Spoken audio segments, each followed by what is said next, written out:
Non-defense discretionary spending is already at its lowest level relative to GDP in over 15 years, lower than any year of Reagan's presidency. And that's what makes something like Trump's proposed 28% cut to the budget for the State Department and USAID so frightening.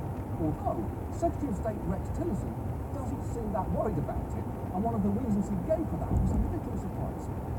What the president is asking the State Department to do is, I think, reflective of a couple of expectations. One is that as time goes by, there will be fewer military conflicts that the U.S. will be directly engaged in.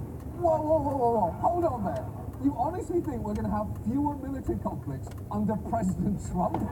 There is simply no way that is true. He just needs one person to tell him that World War I was called the Great War, and he's going to want to have a better one out of sheer pettiness.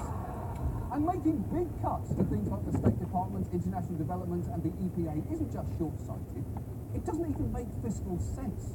The EPA is currently responsible for 0.2% of federal spending, and the State Department and USAID are 1.4%. So you don't cut those agencies as a cost-saving measure, you do it as a fuck you.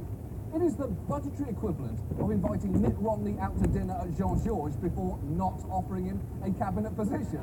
And I will say, that was awesome, by the way. Trump is so consistently monstrous, sometimes out of sheer coincidence, he happens to do something amazing. Trump is truly the stopped clock of arseholes.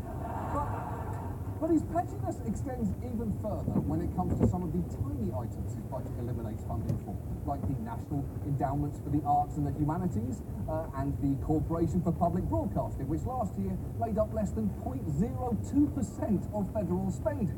But according to Mulvaney, it is unfair to expect people to even pay that much.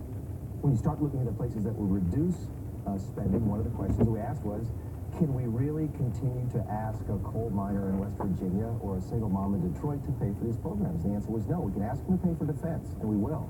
But we can't ask them to continue to pay for the Corporation for Public Broadcasting.